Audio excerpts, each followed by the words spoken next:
स्वागत है इस ऑनलाइन क्लास में आप सभी का। आज हम पढ़ने जा रहे हैं 4 मार्च और 5 मार्च का करंट अफेयर्स, जो आपके एग्ज़ाम के व्यू से बहुत ही महत्वपूर्ण है। जैसे में UPSC, BPSC, state PCS, RPSC और जेपीएससी, एमपीएससी आदि सभी स्टेट पीसीएस के लिए बहुत ही उपयोगी है। जैसे रेलवे हो गया, बैंकिंग हो गया और डिफेंस हो गया, सीडीएस, एनडीए या सभी एग्ज़ामों के लिए बहुत ही उपयोगी है। 4 और 5 मार्च का 2026 का करंट अफेयर्स है, जो आपके एग्ज़ाम व्यू से बहुत ही महत्वपूर्ण है। तो चलिए शुरू करते हैं। पहला क्वेश्चन है कि ब्लड मून या पूर्ण चंद्र ग्रहण यानी टोटल लूनर इक्लिप्स के दौरान चंद्रमा का रंग लाल क्यों हो जाता है? तो ब्लड मून या पूर्ण चंद्र ग्रहण के दौरान चंद्रमा का रंग लाल क्यों हो जाता है? तो ऑप्शन ए के है चंद्रमा पर ज्वालामुखी विस्फोट के कारण, ऑप्शन बी में है पृथ्वी के वायुमंडल द्वारा सूर्य के प्रकाश के प्रकीर्णन के कारण, ऑप्शन सी में है सूर्य से निकलने वाली लाल लपटों के कारण, ऑप्शन डी में है महासागरों से पानी के प्रतिबिंब के कारण।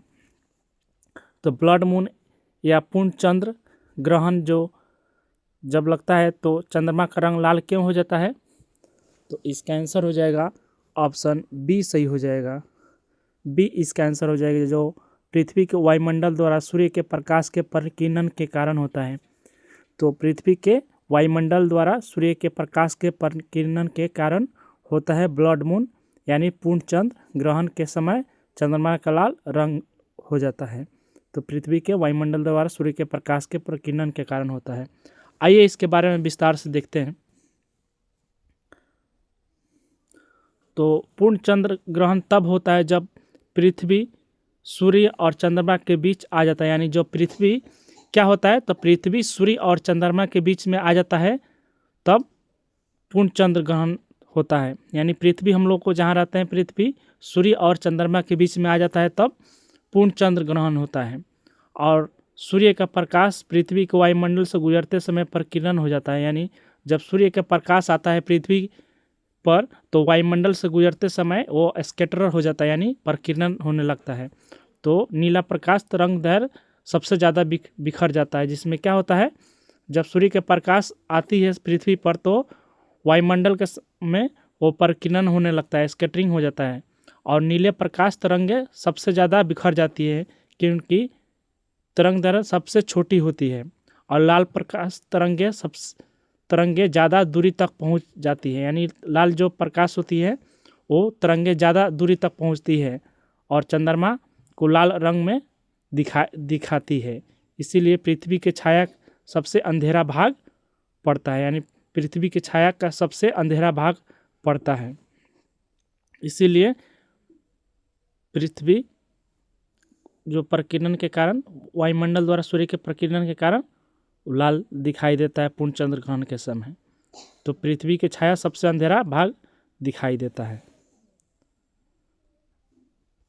अगला कंसेप्ट है 3 मार्च 2026 को लगे पूर्ण चंद्र ग्रहण यानी टोटल लूनर इक्लिप्स के दौरान पृथ्वी की छाया सबसे गहरा भाग कौन सा होता है, जिसके कारण चंद्रमा पूरी तरह ढक जाता है? यानी during the total lunar Eclipse on March 3, 2026, what is the darkest part of earth shadow called which completely cover the moon? तो ऑप्शन एक में उम्ब्रा, ऑप्शन बी में पेनुम्ब्रा, ऑप्शन सी में एंटुम्ब्रा, ऑप्शन डी में क्रेपस्क्यूलर। तो इसका आंसर हो जाएगा, जो 3 मार्च 2026 को पूर्ण चंद्र ग्रहण हुआ था, तो पृथ्वी की छाया का सबसे भाग कौन सा होता है जिसके कारण चंद्रमा पूरी तरह ढक हो जाता है? तो इसका आंसर हो जाएगा ऑप्शन ए सही हो जाएगा, उम्ब्रा इसका आंसर हो जाएगा। जो 3 मार्च 2026 को पूर्ण चंद्र ग्रहण हुआ, इस दौरान पृथ्वी की छाया सबसे गहरा भाग उम्ब्रा होता है, जिसके कारण चंद्रमा पूरी तरह ढक जाता है। पृथ्वी की छाया का सबसे गहरा भाग कौन सा होता है? तो उम्ब्रा होता है पूर्ण चंद्र ग्रहण के दिन, जिसके कारण चंद्रमा पूरी तरह ढक जाता है। आइए इसके बारे में विस्तार से देखते हैं। 3 मार्च 2026 को पहला पूर्ण चंद्र ग्रहण हुआ, यानी 3 मार्च 2026 को जब वर्ष का पहला पूर्ण चंद्र ग्रहण हुआ, यानी टोटल लूनर इक्लिप्स देखा गया आसमान में। ग्रहण के दौरान पृथ्वी, सूर्य और चंद्रमा के बीच आ जाता है, यानी जब चंद्र ग्रहण होता है तो क्या होता है, तो सूर्य और चंद्रमा के बीच में हमारी पृथ्वी आ जाती है, जिसके कारण पूर्ण चंद्र ग्रहण होता है। पृथ्वी की छाया 2 भागों में बांटते हैं। कितने भागों में बांटते हैं? 2 भागों में। पेनुम्ब्रा यानी बाहरी यानी हल्का छायांकित भाग होता है, यानी पृथ्वी की छाया को कितने भागों में बांटते हैं? तो 2 भागों में। पेनुम्ब्रा जो बाहरी और हल्का छायांकित भाग होते हैं, और दूसरा उम्ब्रा जो सबसे गहरा भाग होता है, जहाँ चंद्रमा पूरी तरह ढक जाता है। जब चंद्रमा पूरी तरह उम्ब्रा में प्रवेश करता है तो पूर्ण चंद्र ग्रहण होता है। इस दौरान चंद्रमा लाल दिखाई देता है, इसे ब्लड मून कहा जाता है।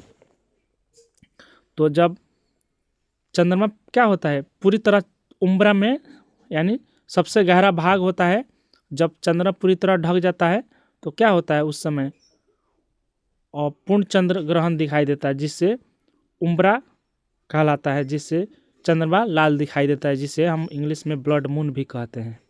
तो उम्मीद है कि आपको समझ आ गया होगा। अगला कंसेप्ट देखते हैं। रायसीना डायलॉग के 10वें संस्करण 2026 का थीम क्या है और इसके किसके सहयोग से आयोजित किया गया है?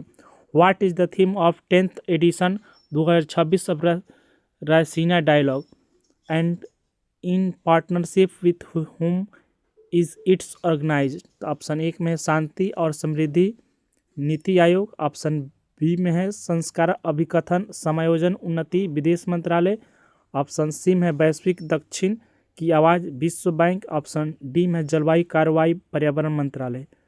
तो इसका आंसर हो जाएगा रायसीना डायलॉग के 10वें संस्करण का थीम क्या है और इसके किसके सहयोग से आयोजित किया गया है? तो ऑप्शन बी सही हो जाएगा इसका, संस्कार अभिकथन समायोजन उन्नति यानी विदेश मंत्रालय द्वारा इसका आयोजन किया गया है। संस्कार अभिकथन समायोजन उन्नति जो विदेश मंत्रालय द्वारा आयोजन किया गया है। आइए इसके बारे में विस्तार से देखते हैं। रायसीना डायलॉग का 10वां संस्करण 2026 में हुआ है। 5 से 7 मार्च तक 2026 तक दिल्ली में आयोजित होना है। इसका थीम क्या है? जो हिंदी संस्कार अभिकथन समायोजन और उन्नति है, इसका थीम है। और थीम का अर्थ क्या है? यह एक सभ्यतागत अवधारणा है जो सभ्यताओं को निरंतरता को दर्शाता है। यह समाज को अपनी सच्चाई को अभिकथन करने और विरोधाभास को समायोजन करने और परिष्कार के माध्यम से उन्नति करने की क्षमता को बताता है। यह वर्तमान वैश्विक परिवर्तन और चुनौतियों के समय को सभ्यतागत निरंतरता को और अनुकूलता पर ध्यान केंद्रित करता है। यह किसके द्वारा किया जा रहा है? तो आयोजक जो भू अर्थशास्त्र और जिसे ऑब्जर्वर रिसर्च फाउंडेशन यानी ORF द्वारा विदेश मंत्रालय द्वारा किया जा रहा है। तो इसका आंसर हो जाएगा ऑप्शन बी संस्कार अभिकथन समायोजन उन्नति जो विदेश मंत्रालय द्वारा आयोजन किया जा रहा है। अगला कंसेप्ट देखते हैं। विश्व वन्य जीव दिवस यानी वर्ल्ड वाइल्ड लाइफ डे हर साल 3 मार्च को क्यों मनाया जाता है? यानी विश्व वन्य जीव दिवस कब मनाया जाता है? तो 3 मार्च को मनाया जाता है। किस लिए मनाया जाता है? तो आइए देखते हैं। ऑप्शन 1 में संयुक्त राष्ट्र पर्यावरण कार्यक्रम की स्थापना के उपलक्ष्य में, ऑप्शन बी में सिटीज लुप्तप्राय प्रजातियों में अंतर्राष्ट्रीय व्यापार कन्वेंशन पर हस्ताक्षर के उपलक्ष्य में, ऑप्शन सी में पृथ्वी दिवस की शुरुआत के उपलक्ष्य में, ऑप्शन डी में विश्व पर्यावरण दिवस के शुरुआत के उपलक्ष्य में। तो विश्व वन्य जीव दिवस हर साल 3 मार्च को क्यों मनाया जाता है? तो इसका आंसर हो जाएगा ऑप्शन बी सही हो जाएगा, सिटीज लुप्तप्राय प्रजातियों में अंतर्राष्ट्रीय व्यापार पर कन्वेंशन पर हस्ताक्षर के उपलक्ष्य में। ऑप्शन बी सही हो जाएगा। अगला कंसेप्ट देखते हैं। विश्व वन्य जीव दिवस कब मनाया जाता है? तो 3 मार्च को मनाते हैं। और ऐतिहासिक महत्व क्या है? तो यह दिन 1973 में सिटीज यानी convention on international trade in endangered species of wild fauna and flora हस्ताक्षर की बैठक वर्षगांठ की प्रतीक है, यानी हस्ताक्षर की वर्षगांठ की प्रतीक है उसी दिन से यह मनाया जाता है। इसकी घोषणा संयुक्त राष्ट्र महासभा द्वारा 2013 में आधिकारिक रूप से घोषित किया गया था। इसका थीम क्या है? तो औषधीय और सुगंधित पौधे, यानी औषधीय और सुगंधित पौधे जो इसका थीम है। तो ऑप्शन बी सही हो जाएगा। सिटीज जो लुप्तप्राय प्रजातियों में अंतर्राष्ट्रीय व्यापार पर कन्वेंशन पर हस्ताक्षर करने के उपलक्ष्य में मनाया जाता है। अगला कंसेप्ट है, भारत मौसम विज्ञान विभाग IMD किस मंत्रालय के अधीन काम करता है और इसकी स्थापना कब हुई थी? तो भारत मौसम विज्ञान विभाग किस मंत्रालय के अधीन कार्य करता है और इसकी स्थापना कब हुई थी? तो ऑप्शन 1 में है पर्यावरण, वन और जलवायु परिवर्तन मंत्रालय 1947, ऑप्शन बी में कृषि मंत्रालय 1901, ऑप्शन सी में पृथ्वी विज्ञान मंत्रालय 1875, ऑप्शन डी में विज्ञान और प्रौद्योगिकी मंत्रालय 1950। तो भारत मौसम विज्ञान विभाग किस मंत्रालय का अधीन कार्य करता है और इसकी स्थापना कब हुई थी? तो इसका आंसर हो जाएगा ऑप्शन सी सही हो जाएगा। पृथ्वी विज्ञान मंत्रालय 1875 में इसकी स्थापना हुई थी। और किस मंत्रालय के अधीन कार्य करता है? तो पृथ्वी विज्ञान मंत्रालय के अधीन कार्य करता है। इसकी स्थापना कब हुई थी? तो 1875 में इसकी स्थापना हुई थी। अगला कंसेप्ट देखते हैं, IMD की स्थापना कब हुई थी? तो 1875 में। किसके अधीन कार्य करता है? मिनिस्ट्री ऑफ अर्थ साइंस के अधीन काम करता है। यह भारत की राष्ट्रीय मौसम सेवा या इंटरनेशनल मेट्रोलॉजिकल सर्विस है, जो इसका मुख्यालय कहाँ है? तो नई दिल्ली में इसका मुख्यालय है। यह वर्ल्ड मेट्रोलॉजिकल ऑर्गेनाइजेशन WMO के 6 क्षेत्रीय विशिष्ट मौसम विज्ञान केंद्रों में से एक है, जो IMD उत्तरी हिंद महासागर के क्षेत्र में उष्णकटिबंधीय चक्रवातों को चेतावनी जारी करता है। जो इसका आंसर हो जाएगा ऑप्शन सी सही हो जाएगा। पृथ्वी विज्ञान मंत्रालय 1875 में इसकी स्थापना हुई थी। तो इसका सी सही हो जाएगा। उम्मीद है कि आपको समझ आ गया होगा। अगला कंसेप्ट देखते हैं, प्रोजेक्ट हनुमान जिसे हाल ही में आंध्र प्रदेश के उप मुख्यमंत्री पवन कल्याण द्वारा लॉन्च किया गया है, इसका मुख्य उद्देश्य क्या है? तो प्रोजेक्ट हनुमान जिसे हाल ही में आंध्र प्रदेश के उप मुख्यमंत्री पवन कल्याण द्वारा लॉन्च किया गया है, इसका मुख्य उद्देश्य क्या है? तो ऑप्शन 1 में अंतरिक्ष प्रौद्योगिकी विकास, ऑप्शन बी में मानव वन्य जीव संघर्ष में कमी, ऑप्शन सी में नदी संरक्षण, ऑप्शन डी में आपदा प्रबंधन। तो इसका आंसर हो जाएगा ऑप्शन बी सही हो जाएगा, मानव वन्य जीव संघर्ष में कमी, जो ऑप्शन बी सही हो जाएगा। Reducing human wild life conflict जो प्रोजेक्ट हनुमान जिसे आंध्र प्रदेश में लॉन्च किया गया है, किनके द्वारा? तो उप मुख्यमंत्री हैं पवन कल्याण हीरो। जो इनका उद्देश्य क्या है? तो मानव वन्य जीव संघर्ष में कमी। तो आइए इनके बारे में विस्तार से देखते हैं इसके बारे में। तो प्रोजेक्ट हनुमान को आंध्र प्रदेश में लॉन्च किया गया है, इसे पवन कल्याण द्वारा शुरू किया गया है। इसका उद्देश्य क्या है? तो राज्य में बढ़ती मानव वन्य जीव संघर्ष की घटनाओं को कम करना है, यानी जानवरों और इंसानों में जो संघर्ष हो रहा है, जो उन्हीं को कम करना है। इसकी उद्देश्य क्या है, विशेषता क्या है? तो वन्य जीव के प्रवेश या हमले की स्थिति में त्वरित कार्रवाई होगी, यानी जो जानवर मानव पर हमले करेंगे उसके दौरान वन्य जीव के प्रवेश होगा जानवरों को पकड़कर, और जल्दी ही कार्रवाई किया जाएगा। किसके माध्यम से? तो ड्रोन के माध्यम से, सेंसर के माध्यम से, डिजिटल ट्रैकिंग के माध्यम से। और इससे क्या होगा? तो ग्रामीण क्षेत्रों में जागरूकता कार्यक्रम चलाया जा रहा है प्रोजेक्ट हनुमान। अगला कंसेप्ट देखते हैं, तो क्यों जरूरी है? तो आंध्र प्रदेश के कई वन क्षेत्रों में हाथी, तेंदुओं और वन्य जीव मानव बस्तियों के पास आ रहे हैं, जिससे मानव को क्षति पहुंच रहा है। इससे फसल नुकसान हो रहा है, जान माल की नुकसान हो रहा है और पारिस्थितिक असंतुलन की समस्या बढ़ रही है। इसीलिए प्रोजेक्ट हनुमान चलाया जा रहा है। अगला कंसेप्ट है, हाल ही में इंडियन बाइसन फेस्ट की मेजबानी करने वाले देबरीगढ़ वन्यजीव अभयारण्य किस राज्य में स्थित है? तो हाल ही में इंडियन बाइसन फेस्ट की मेजबानी करने वाले देबरीगढ़ वन्यजीव अभयारण्य किस राज्य में स्थित है? तो ऑप्शन 1 में महाराष्ट्र, ऑप्शन बी में कर्नाटक, ऑप्शन सी में मध्य प्रदेश, ऑप्शन डी में उड़ीसा। तो इसका आंसर हो जाएगा उड़ीसा। इसका आंसर हो जाएगा, जो हाल ही में इंडियन बाइसन फेस्ट की मेजबानी करने वाला देवरीगढ़ वन्यजीव अभयारण्य किस राज्य में स्थित है? तो उड़ीसा में स्थित है। ऑप्शन डी सही हो जाएगा। आइए इसके बारे में विस्तार से देखते हैं। देवरीगढ़ वन्यजीव अभयारण्य कहाँ है? तो उड़ीसा के बरगढ़ जिले में स्थित है। कहाँ पे है देवरीगढ़ वन्यजीव अभयारण्य? तो उड़ीसा में स्थित है। किस जिले में है? तो बरगढ़ जिले में है। यह हीराकुंड डैम यानी महानदी पर स्थित है। हीराकुंड बांध जो भारत की सबसे लंबी बांध है, विश्व का सबसे लंबे मिट्टी का बांध है। यह क्षेत्र स्वतंत्रता सेनानी वीर सुरेंद्र साई से जुड़ा है, जिसे ब्रिटिश शासन के खिलाफ उनके विद्रोह के दौरान बारापथरा क्षेत्र उनका आधार स्थल बनाया गया है। तो ऑप्शन डी सही हो जाएगा, उड़ीसा इसका आंसर हो जाएगा। अगला कंसेप्ट देखते हैं।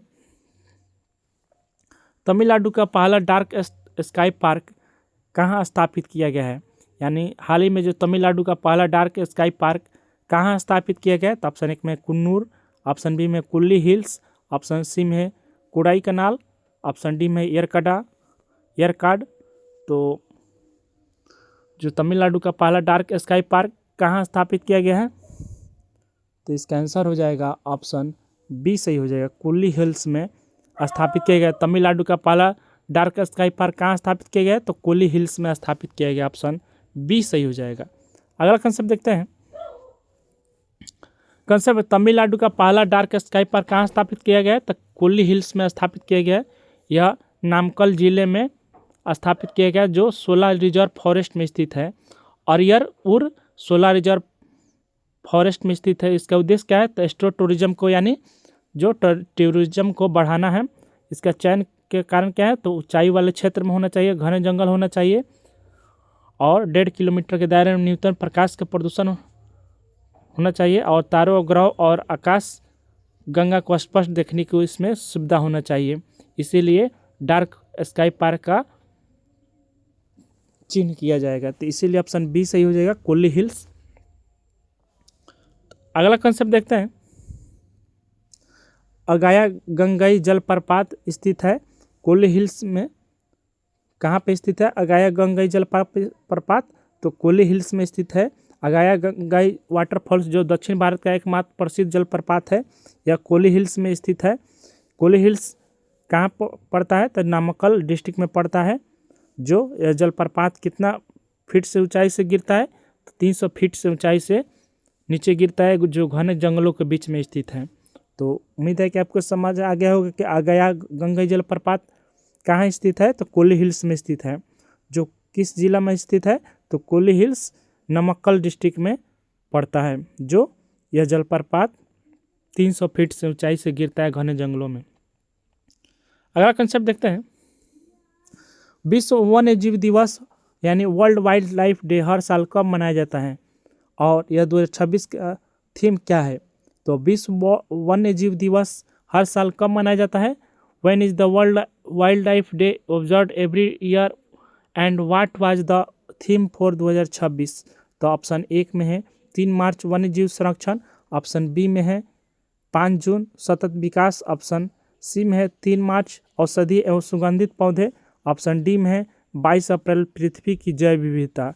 तो इसका आंसर हो जाएगा सी सही हो जाएगा। सी इसका आंसर हो जाएगा, जो 3 मार्च औषधीय एवं सुगंधित पौधे इसका आंसर हो जाएगा, जो 3 मार्च को मनाया जाता है विश्व वन्य जीव दिवस। इसका थीम क्या है? तो औषधीय एवं सुगंधित पौधे मेडिसिनल एंड एरोमेटिक प्लांट्स। जो 3 मार्च को विश्व वन्य जीव दिवस मनाया जाता है, वर्ल्ड वाइल्ड लाइफ डे हर साल मनाया जाता है 3 मार्च को। अगला कंसेप्ट देखते हैं। विश्व वन्य जीव दिवस प्रतिवर्ष 3 मार्च को मनाया जाता है। इसे यूनाइटेड नेशन जनरल असेंबली द्वारा मनाया जाता है। 2013 में इसे घोषित किया गया था। वर्ष 2026 की इसमें थीम क्या है? तो औषधीय एवं सुगंधित पौधे यानी मेडिसिनल एंड एरोमेटिक प्लांट्स इसका थीम है। औषधीय और सुगंधित पौधे जो स्वस्थ और विरासत और आजीविका का संरक्षण करेगा। तो इसका आंसर हो जाएगा ऑप्शन सी सही हो जाएगा। 3 मार्च को मनाया जाता है, औषधीय एवं सुगंधित पौधे इसका थीम है। अगला कंसेप्ट देखते हैं।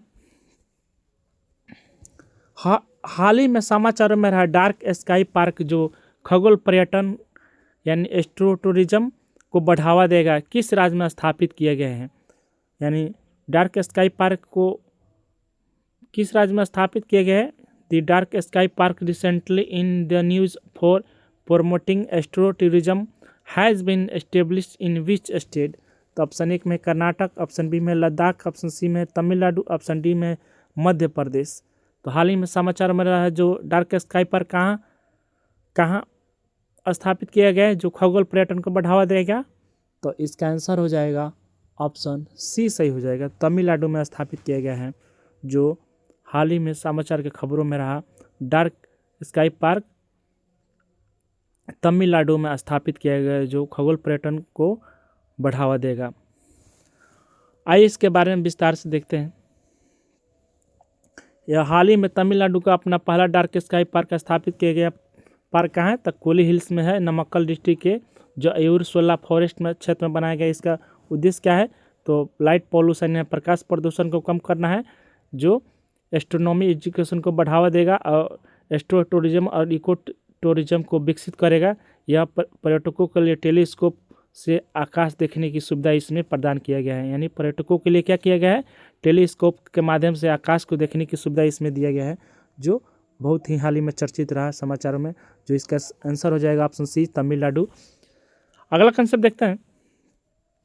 भारत का पहला डार्क स्काई पार्क जो रिजर्व कहाँ है, तो भारत का पहला डार्क स्काई रिजर्व हेलेनिक स्थापित किया है कहाँ पे, लद्दाख में। इसका उद्देश्य क्या है, रात के आकाश को प्रकाश प्रदूषण से बचाना और खगोल विज्ञान अनुसंधान को बढ़ावा देना। इसे इंडियन इंस्टीट्यूट ऑफ एस्ट्रोफिजिक्स के इंडियन एस्ट्रोनॉमिकल ऑब्जर्वेटरी के पास स्थित है। तो उम्मीद है कि आपको समझ आ गया होगा। अगला कंसेप्ट देखते हैं। हाल ही में कौन सा जीआई टैग उत्पाद जो पहली बार लंदन निर्यात किया गया है, यानी काबरी आंगलोंग जो असम से संबंधित है, काबरी आंगलोंग जो असम से संबंधित है, जिन्हें जीआई टैग उत्पाद दिया गया और इसे निर्यात किया गया कहाँ पे, तो लंदन में। तो which GI tag product recently exported to London for the first time is associated with Karbi Anglong Assam. तो ऑप्शन 1 में अनानास, ऑप्शन बी में अदरक, ऑप्शन सी में काली मिर्च, ऑप्शन डी में संतरा। तो इसका आंसर हो जाएगा सी सही हो जाएगा, काली मिर्च इसका आंसर हो जाएगा, काली मिर्च इसका आंसर सही हो जाएगा। अगला कंसेप्ट देखते हैं। जो हाल ही में कार्बी एंगलोंग जो असम की जीआई टैग वाले अदरक को पहली बार लंदन भेजा गया है, यानी कार्बी एंगलोंग किस राज्य ने जीआई टैग दिया है, तो असम राज्य ने इसे जीआई टैग दिया है कार्बी एंगलोंग को, जो अदरक की प्रजाति है, अदरक है। इसका अदरक की मुख्य विशेषताएं क्या है, तो विशिष्ट सुगंध इसमें है और कम नमी में भी रह सकता है, जो लंबे समय तक सुरक्षित रहेगा। यह निर्यात भारत के कृषि उत्पादों को क्या करेगा, वैश्विक बाजार को पहुंचाने और किसानों को आय की बढ़ाने की महत्वपूर्ण कदम माना जा रहा है। इसे हाल ही में कहाँ भेजा जा रहा है, तो लंदन भेजा जा रहा है कार्बी एंगलोंग जो असम के द्वारा जीआई टैग इसे दिया गया है। अगला कंसेप्ट देखते हैं। राष्ट्रीय सुरक्षा दिवस यानी नेशनल सिक्योरिटी डे प्रतिवर्ष किस तारीख को मनाया जाता है, on which date is national security day celebrated every year.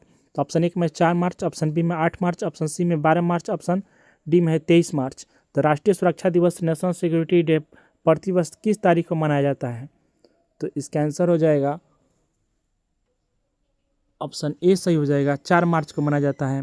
राष्ट्रीय सुरक्षा दिवस प्रतिवर्ष किस तारीख को मनाया जाता है, तो 4 मार्च को मनाया जाता है, जो ऑप्शन ए सही हो जाएगा। अगला कंसेप्ट देखते हैं। भारत में राष्ट्रीय सुरक्षा दिवस हर साल 4 मार्च को मनाया जाता है। यह दिन national safety council for India की स्थापना की वर्षगांठ के रूप में मनाया जाता है, जिसका स्थापना कब हुआ था, 1972 में इसका स्थापना हुई थी। National safety council of India की स्थापना कब हुई थी, तो 1972 में इसकी स्थापना हुई थी। और इसका उद्देश्य क्या है, तो इसका उद्देश्य कार्यस्थल पर सेफ्टी अवेयरनेस को बढ़ाना है, औद्योगिक सुरक्षा को बढ़ावा देना है और दुर्घटनाओं को रोकने के लिए सुरक्षित नियमों का पालन सुनिश्चित करना है। इस अवसर पर पूरे देश में क्या किया जाता है, तो पूरे देश में नेशनल सेफ्टी वीक के रूप में मनाया जाता है 4 से 10 मार्च के रूप में मनाया जाता है। तो इसका आंसर हो जाएगा ऑप्शन 4 मार्च, जो ऑप्शन ए सही हो जाएगा। अगला कंसेप्ट देखते हैं। मार्च 2026 में जारी पुस्तक महात्मा अ ग्रेट कम्युनिकेटर के लेखक कौन हैं? तो who is the author of book Mahatma a great communicator release in March 2026? Option एक में है रामचंद्र गुहा, ऑप्शन बी में है धीरज ककाडिया, ऑप्शन सी में है राजमोहन गांधी, ऑप्शन डी में शशि थरूर। तो इसका आंसर हो जाएगा जो मार्च 2026 में जारी पुस्तक महात्मा और ग्रेट कम्युनिकेटर के लेखक कौन है? तो धीरज ककाडिया, जो ऑप्शन बी सही हो जाएगा। मार्च 2026 में जारी पुस्तक महात्मा और ग्रेट कम्युनिकेटर के लेखक कौन है? धीरज ककाडिया। इसका आंसर हो जाएगा ऑप्शन बी सही हो जाएगा। अगला कंसेप्ट देखते हैं। महात्मा और ग्रेट कम्युनिकेटर के पुस्तक कौन है? तो धीरज ककाडिया द्वारा लिखा गया है, जो आकाशवाणी में एडीजी हैं, यानी एडिशनल डायरेक्टर जनरल है आकाशवाणी में। यह पुस्तक महात्मा गांधी के संचार कौशल और स्वतंत्रता आंदोलन के द्वारा उनके प्रभावी संवाद पर प्रकाश डालती है। यह पुस्तक में बताया गया है कि गांधी जी ने जनसंचार और भाषण और लेखन के माध्यम से लोगों को कैसे प्रेरित किए थे, यानी पुस्तक में बताया गया कि किस प्रकार गांधी जी ने जनसंचार, भाषण और लेखन के माध्यम से लोगों को कैसे उन्हें इंस्पायरेशन किए थे, यानी प्रेरित किए थे। तो इसका आंसर हो जाएगा ऑप्शन बी इसका आंसर हो जाएगा धीरज ककाडिया। अगला कंसेप्ट देखते हैं। तो सेशन यहीं पर समाप्त होता है। तो सेशन को पसंद आए तो लाइक कीजिए और कमेंट कीजिए और अपना आंसर बताइए। जो ऐसे करंट अफेयर्स के लिए फॉलो भी कीजिए और लाइक भी कीजिए, चैनल को सब्सक्राइब जरूर कीजिए। तब तक के लिए मिलते हैं, बाय। फिर मिलते हैं एक नए सेशन के साथ। तब तक के लिए बाय, थैंक यू।